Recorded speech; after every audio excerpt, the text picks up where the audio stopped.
Hello friends, welcome to ইনফোটেনমেন্টে সকলকে স্বাগত জানাই। এসএসসি এমটিএস 2025-এর জন্য যে আমরা জিকে প্র্যাকটিস করছিলাম, তো আমাদের 80টা কোশ্চিন হয়েছিল। আজকে 81 থেকে শুরু করব। তো এখানে আজকের প্রথম কোশ্চেন হচ্ছে, জুডো সম্পর্কে নিম্নলিখিত কোন বক্তব্যটি সঠিক? তো জুডো হচ্ছে একটা খেলা যেটা জিগারো কানোর দ্বারা শুরু হয়েছিল। তো প্রথম অপশান রয়েছে, জুডোর সূচনা 1882 সালে জাপানে জিগারো কানোর দ্বারা শুরু হয়েছিল। ঠিক আছে, তো এটা অপশান এটাই সঠিক রয়েছে এখানে। বাকি অপশানগুলো দেখছি না আমরা। চলো, ভারতে জাতীয় ঐক্য দিবস কবে পালিত হয়? তো জাতীয় ঐক্য দিবস হচ্ছে 31শে অক্টোবর। ঠিক আছে, সর্দার বল্লভভাই প্যাটেলের জন্মদিবস।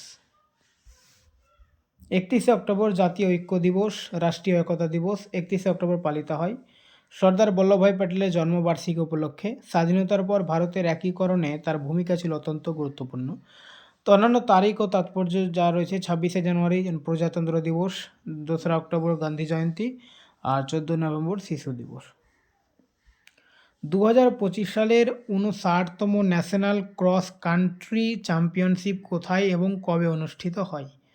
তো এটা অনুষ্ঠিত হয় 12ই জানুয়ারি 2025, মিরাট, উত্তরপ্রদেশে। দাবায় উদ্বোধনী পর্যায়ে ক্ষতিপূরণের আশায় যখন কোনো খেলোয়াড় উপকরণ বা ম্যাটেরিয়াল ত্যাগ করে তাকে কি বলা হয়? তো তাকে বলা হয় গ্যাম্বিট। Option C, gambit. কিছু অন্যান্য দাবা পরিভাষা যেমন ক্যাসলিং, রাজা ও রুকের অবস্থান পরিবর্তনের একটি চাল, এতে রাজা নিরাপদ হয়। চেকমেট, খেলার সমাপ্তি চাল, রাজা চেকের থেকে পালানোর কোনো বৈধ চাল না থাকলে ঘটে। তারপর হচ্ছে স্টেলমেট, খেলোয়াড়ের কোনো বৈধ চাল না থাকলেও রাজা চেকে না থাকলে খেলা ড্র হয়। ভারতের আন্তর্জাতিক বিনিয়োগ কৌশলের অন্তর্গত 2024 সালের ভারত সংযুক্ত আরব আমিরাত দ্বিপাক্ষিক বিনিয়োগ চুক্তি বিআইটি এর মূল কাঠামোগত ফোকাস কী? তো এর মূল কাঠামোগত ফোকাস ছিল মানক ও জাতীয় আচরণের মাধ্যমে প্রতিষ্ঠার পর বিনিয়োগকারীদের আস্থা নিশ্চিত করে। এটা অ্যান্সার হচ্ছে অপশন সি। নাগাল্যান্ডের উপজাতিদের দ্বারা এনগাদা উৎসবে কোন যুদ্ধ নৃত্য পরিবেশিত হয়? তো অ্যান্সার হচ্ছে রেংমা। রেংমা যুদ্ধ নৃত্য পরিবেশিত হয় এনগাদা উৎসবে। তো রেংমা নাগাল্যান্ডের একটি লোকনৃত্য যা উৎসবের সময় পরিবেশিত হয়। এতে সমবেত গানের সঙ্গে প্রতিধ্বনিময় সুর সৃষ্টি হয়।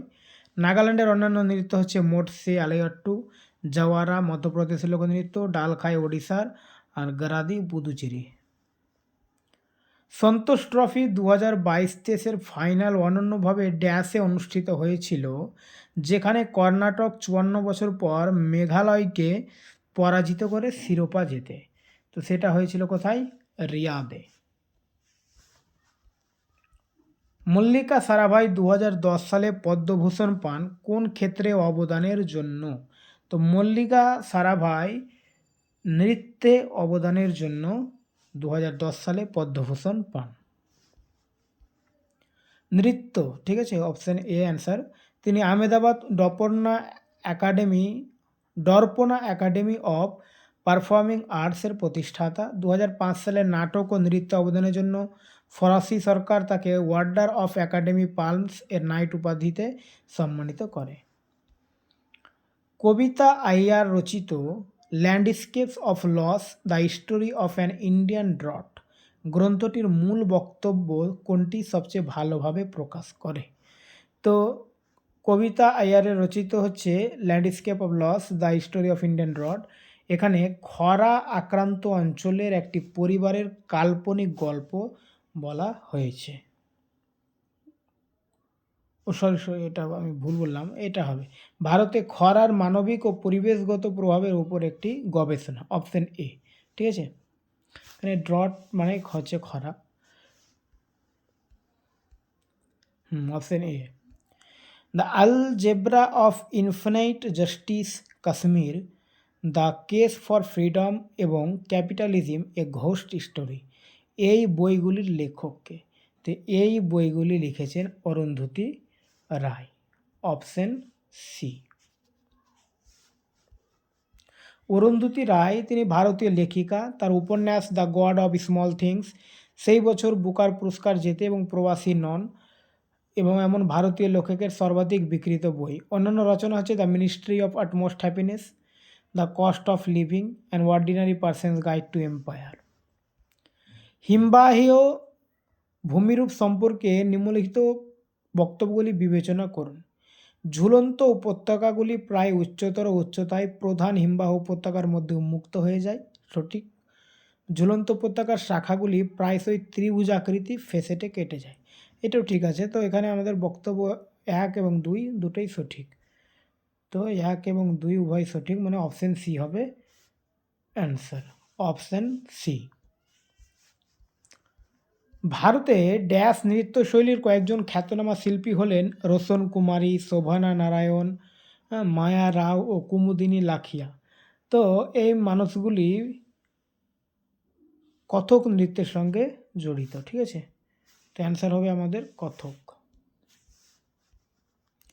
কথক ভারতের 8টি প্রধান শাস্ত্রীয় নৃত্যশৈলীর একটি। এর উৎস উত্তর ভারতের প্রাচীন ঘুরে বেড়ানো কাহিনীকারদের মধ্যে নিহিত। প্রসিদ্ধ কথক শিল্পী হচ্ছেন পণ্ডিত বিরজু মহারাজ, সীতারা দেবী, জানকী প্রসাদ, শম্ভু মহারাজ, লচ্ছু মহারাজ প্রমুখ।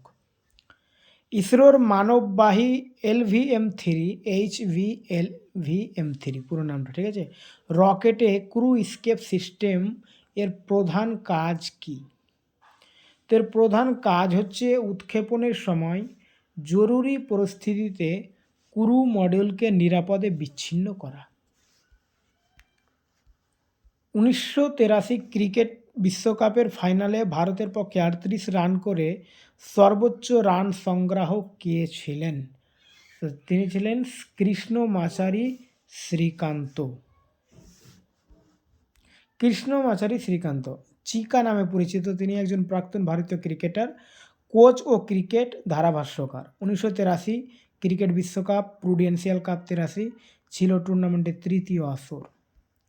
ন্যায়মূর্তি সঞ্জীব খান্না সম্পর্কে নিম্নলিখিত কোন বক্তব্যগুলি সঠিক?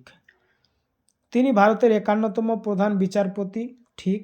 তিনি বিচারপতি DY চন্দ্রচূড়ের উত্তরসূরি, এটাও ঠিক। DY চন্দ্রচূড় ছিলেন 50তম, আর তিনি তারপরে 51তম, ঠিক আছে। তিনি 2023 সালে, এটা ভুল, 2023 সাল হবে না, তো 1 আর 2টাই ঠিক, ঠিক আছে। তাহলে এখানে অপশান এ হবে আমাদের অ্যান্সার, 1 ও 2। 1974 সালে শাস্ত্রীয় সঙ্গীত শিল্পী নৈনা দেবী তার অবদানের জন্য পদ্মশ্রী পুরস্কার পান নিচের কোন গায়ন শৈলীর জন্য? তো অ্যান্সার হচ্ছে ঠুমরি। ঠুমরির জন্য তিনি পদ্ম পুরস্কার পেয়েছিলেন, পদ্মশ্রী পুরস্কার, ঠিক আছে। ঠুমরি হলো ভারতীয় সঙ্গীতের একটি কণ্ঠসঙ্গীত ধারা যা বিশেষ করে উত্তরপ্রদেশে জনপ্রিয়। হিন্দুস্তানি শাস্ত্রীয় সঙ্গীতের প্রখ্যাত শিল্পী নৈনা দেবী ঠুমরি পরিবেশনের জন্য বিশেষভাবে খ্যাত ছিলেন এবং তিনি দাদরা ও গজলেও দক্ষতা অর্জন করেছিলেন। পদ্মশ্রী হলো ভারতের চতুর্থ সর্বোচ্চ বেসামরিক সম্মান, যা 1954 সালে প্রবর্তিত হয়। নবরোজ কোন সম্প্রদায় নববর্ষ হিসাবে উদযাপন করে? তো নবরোজ উদযাপন করে পার্সি সম্প্রদায়, অপশান সি পার্সি।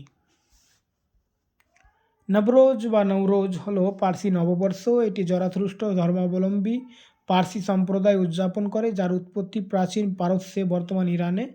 নবরোজের অর্থ নতুন দিন। এটি সাধারণত 21শে মার্চ পালিত হয় এবং প্রকৃতি ও জীবনের নবজাগরণের প্রতীক হিসেবে উৎসব, প্রার্থনা ও পারিবারিক মিলন মেলার মাধ্যমে উদযাপিত হয়। বিখ্যাত আত্মজীবনী lessons life taught me unknowingly কার সঙ্গে সম্পর্কিত? তো এখানে অ্যান্সার হচ্ছে অনুপম খের। অনুপম খেরের সঙ্গে সম্পর্কিত। তার প্রাপ্ত সম্মান হচ্ছে পদ্মভূষণ 2016, পদ্মশ্রী 2004। শরদ পাওয়ারের আত্মজীবন হচ্ছে on my terms from the grass roots of the corridors of power. L ক্যাডবানি এর আত্মজীবনী মাই কান্ট্রি মাই লাইফ। কোন বাদ্যযন্ত্রকে এককভাবে জনপ্রিয় করার কৃতিত্ব পণ্ডিত শিবকুমার শর্মার? তো পণ্ডিত শিবকুমার শর্মা যেটা বাজাতেন সন্তুর, ঠিক আছে। তো সন্তুরের সঙ্গে সম্পর্কিত পণ্ডিত শিবকুমার শর্মা। পণ্ডিত শিবকুমার শর্মার পুরস্কার সমূহ হচ্ছে পদ্মবিভূষণ 2001, পদ্মশ্রী 1991, সঙ্গীত নাটক একাডেমি অ্যাওয়ার্ড 1986। সন্তুর শিল্পী আর হচ্ছেন তরুণ ভট্টাচার্য, ভজন সাপুরি, রাহুল শর্মা। শরৎ শিল্পী হচ্ছেন উস্তাদ আজমাল আমজাদ আলী খান, সত্যাকি ব্যানার্জি। সিতার হচ্ছে রবি শঙ্কর, বিলায়াত খান। তবলা হচ্ছে উস্তাদ জাকির হোসেন, আল্লাহ রাখা কুরাইশি। নিচের কোন রাজ্যে প্রতি বছর আলপাসি ফেস্টিভ্যাল উদযাপিত হয়, যেখানে সমুদ্রে দেবতাদের পবিত্র স্নান প্রধান আকর্ষণ? এখানে অ্যান্সার হচ্ছে তেলেঙ্গানা, অপশান ডি তেলেঙ্গানা। আলপাসি উৎসবম কেরালার তিরুবনন্তপুরমে অবস্থিত শ্রী পদ্মনাভস্বামী মন্দিরে পালিত একটি ঐতিহ্যবাহী উৎসব। আচ্ছা, এখানে আমি তেলেঙ্গানা অ্যান্সার বললাম না, সরি, এটা কেরালা হবে, অপশান এ কেরালা। আমি এটা ভুল করে তেলেঙ্গানা বলেছি, কেরালা, ঠিক আছে, ওকে। কেরালার আরও উৎসবগুলো হচ্ছে ওনাম, বিশু, ত্রিশূরপুরম, বল্লমকল্লি। অন্ধ্রপ্রদেশ হচ্ছে ব্রহ্মোৎসবম, উগাডি, বোনালু। কর্ণাটক হচ্ছে দশেরা, হাম্পি উৎসব, করেগা। তেলেঙ্গানা হচ্ছে বাতকুম্মা, পিরলা পান্ডুগা, মেদারাম যাত্রা। ঠিক আছে, তো আজকে এই পর্যন্ত, এরপরে আমরা পরের কোশ্চেনগুলো নিয়ে আসবো।